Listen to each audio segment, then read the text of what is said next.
Name's Bond. My name's Bond.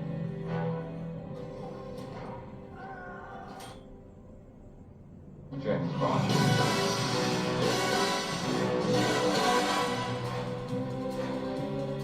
We need collision coverage. Hello.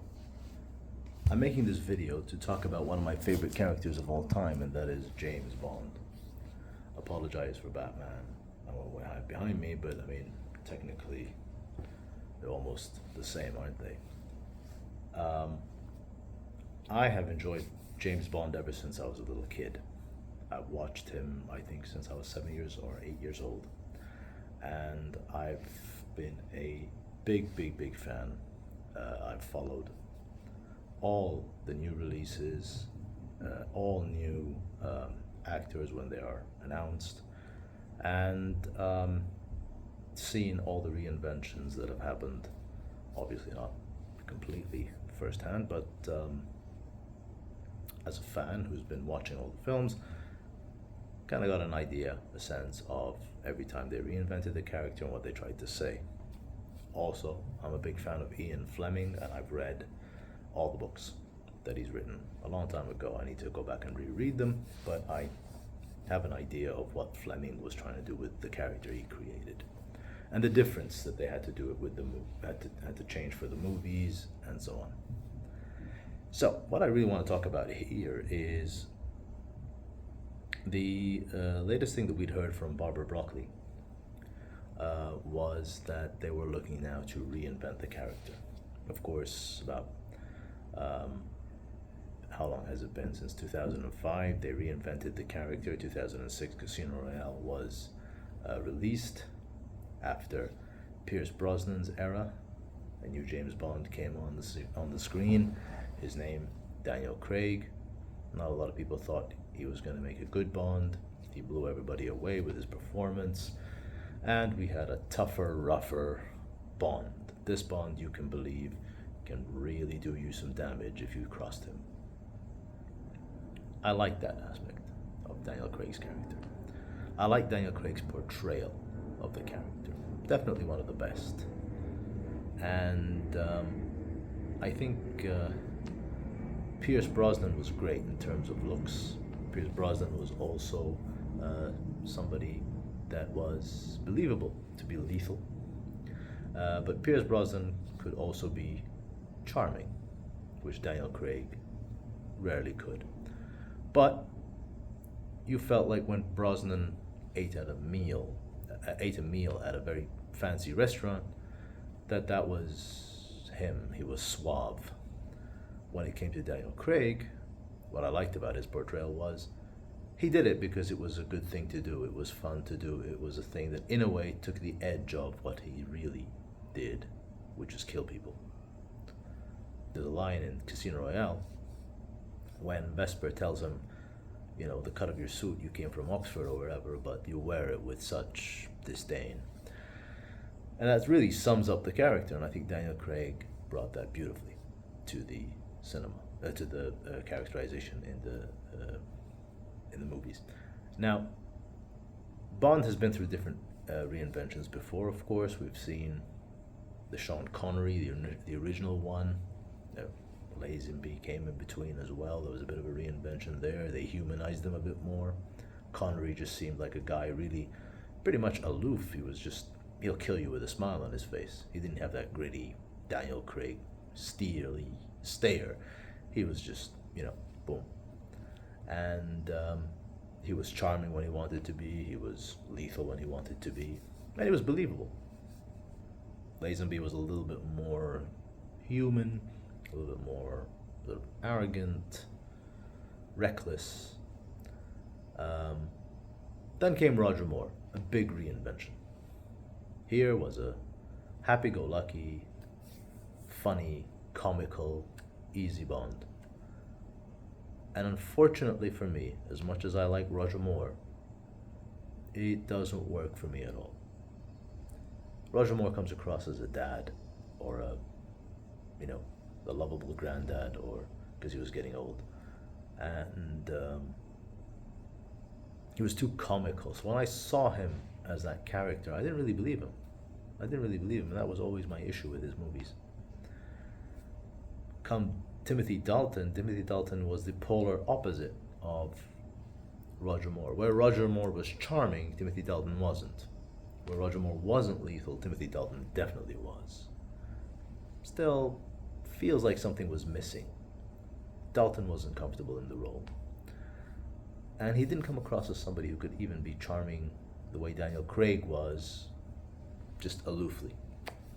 He was a bit too serious, in my opinion. Pierce Brosnan came. A bit more Roger Moore-ish. He tried to find a line between Roger Moore and Sean Connery. Succeeded, I think. But unfortunately, his movies became really bad. I mean, they became parodies of themselves, really, and they started to get into the comical, jokey thing. I don't know why they do that. I really don't know why they do that. And they brought Daniel Craig back. Not all Daniel Craig's movies were great. And one thing I don't like about Daniel Craig's era was this feeling of, every time I watched one of his movies, it was like it was rammed down my throat. Listen, we're reinventing Bond. We're reinventing Bond. Here, this is Bond. Reinvented. No themes, no theme tune throughout the entire film. No gun barrel, or maybe at the end.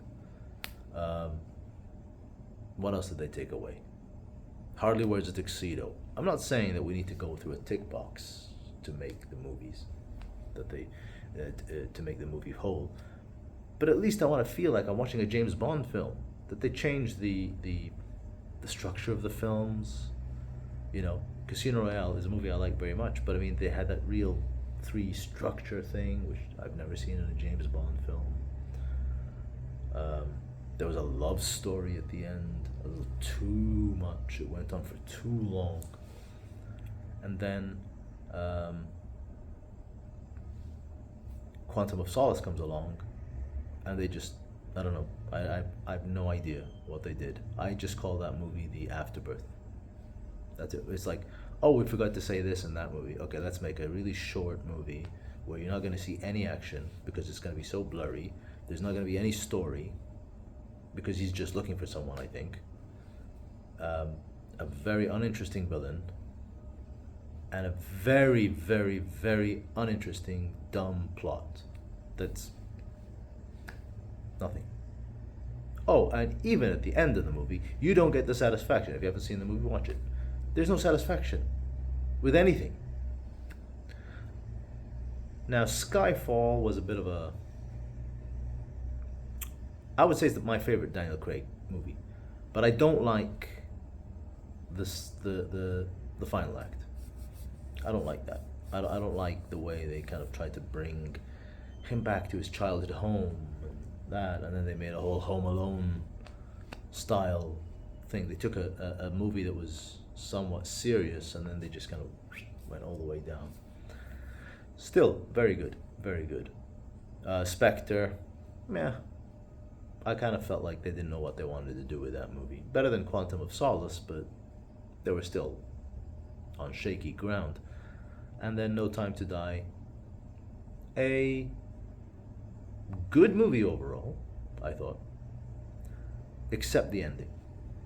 And something in the middle. The ending was terrible. I hated the ending completely. Okay, enough said. They've reinvented Bond. And they've taken us right through 15 or however many years Daniel Craig has been Bond, and they rammed it down our throats. Listen, this is a reinvention. This is a reinvention. This is a reinvention. Okay, now it's time to actually reinvent him again. And Barbara Broccoli said, we're going to make Bond more sensitive. Which is fine. Great. Good characterization. Different change. But what are they going to do? What would be a good idea? A good direction to take James Bond in right now? I think James Bond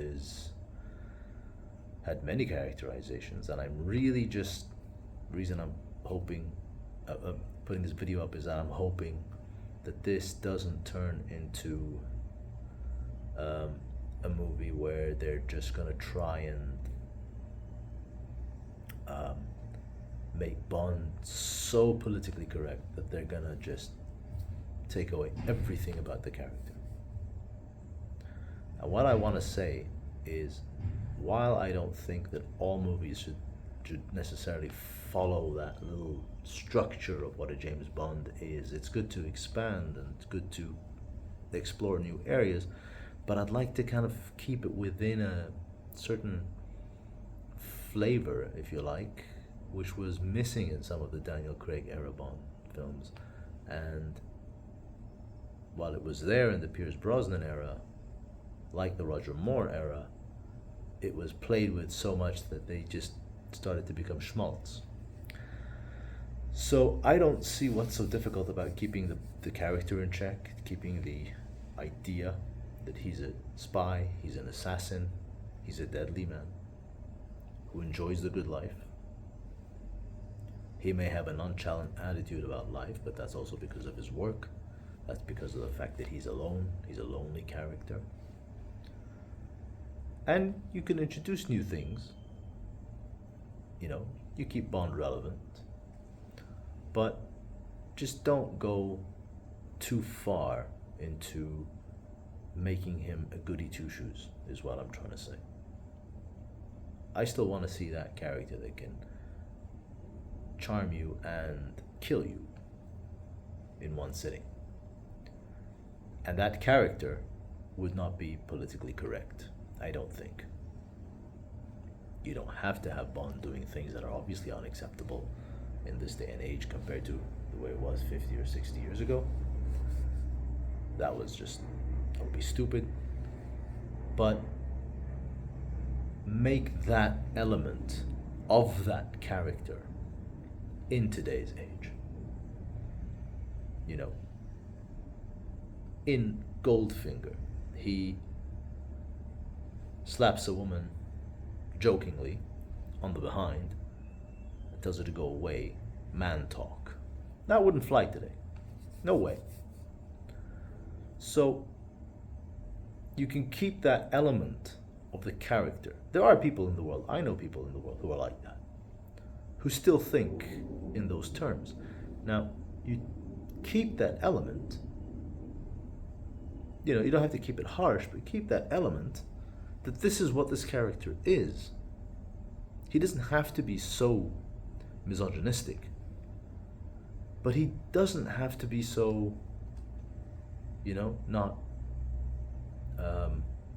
a cad or not. He has to be believable that this is a man who is a loner, deadly,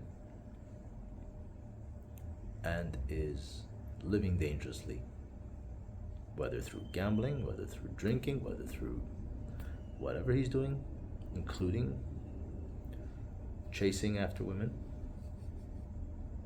We know that that's not something that will be great to show in terms of how easy it is, or how easy it was for Connery and easy it was for Moore. Obviously not, that's not right. But we need to keep that element of him being somewhat of a nasty guy. He's a nasty character. We root for him because he's got good intentions, he's got a good heart, and he's saving the world, but we don't really agree with him fully. We couldn't agree with him fully. And I think that's in essence also what Fleming created. And Fleming himself had said that he doesn't have his guts, he doesn't have his cavalier attitude towards life. Although Fleming had a very cavalier life, I would say. So those are just my thoughts about James Bond. I hope that they don't make Bond too tame, and that they realize that we're still looking at an assassin, a spy, and a character that should continue to keep us hooked and keep us guessing his next move. Thanks for listening, and let me know in the comments what you think. And if you like this, please subscribe to Adi's Movie Majlis. Thank you.